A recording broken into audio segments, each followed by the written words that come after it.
Have you ever noticed how every year we get a new racing game, but it somehow feels exactly the same as last year? Yeah, that's because it is. Yearly sports games are falling apart, and today we are breaking down exactly why players are finally done with them.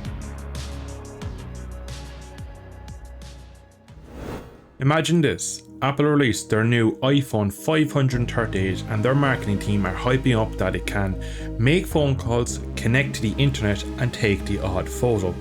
The world would stop spinning on its axis. So why is it okay for game developers to do exactly this? Well, it's not exactly that simple.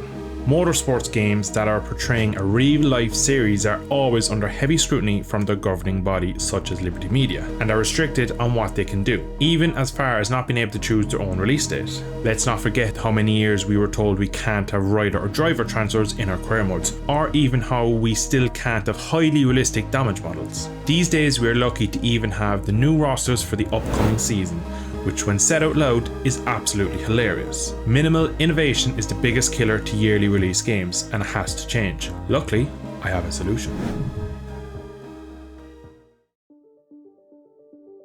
In a game that is all about going in circles as fast as possible, it is quite natural to have franchise fatigue every once in a while. But if you look at some of the sales data from the last 5 years, it is pretty evident that these games are dying off at a rapid rate. If we take MotoGP 20 as an example, that game alone on Steam sold 92,000 units. When you compare that to what MotoGP 25 has sold, it's a mere 17,000. Now of course you can argue that COVID had a big part to play, and of course that we are still in the life cycle of MotoGP 25. But even if you take out 20 and go to 21 or 22, every year you go forward the sales drop massively. This is not just motorsports games. The latest Call of Duties and EA Sports losing the FIFA license after over 30 years is proof that yearly release sports game cycles is not fit for purpose. Every franchise in the world has a dedicated set of core players. These players play these games night and day, year on year, but when you start to lose these core players, that's when a franchise is in trouble. These fans can only take so much before putting down a franchise and potentially never picking it back up. Across the board, on all platforms, it is really easy now to leave a review, and these days people don't go as far as buying an ice cream without watching a 25-minute YouTube review. Bottom line is the backlash is loud. These days games are getting all-time low ratings, and that is all down to franchise fatigue and minimal innovation. So what's the fix? Well, as Dutch van der Linde once said, I have a plan. Now in the process of making this video, EA Sports have undercut me by a couple of days. You see, they've announced that F1 26 will be a DLC for F1 25, and that is exactly what I think every sports franchise, including the motorsports games, should be doing.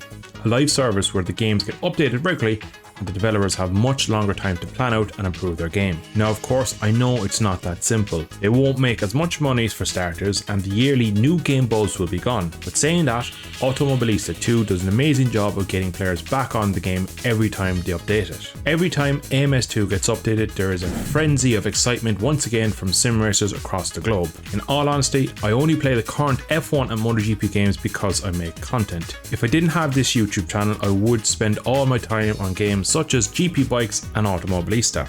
The reason being is the repetitive nature of the yearly release games have unfortunately become too much. I hope with EA making the first move to a live service style game that we could see a shift in the gaming stratosphere. So then, do you agree with the points I make in today's video? Let's keep the discussion going in the comments below. As always, thank you for watching, and I will see you next time. Slán go fóill.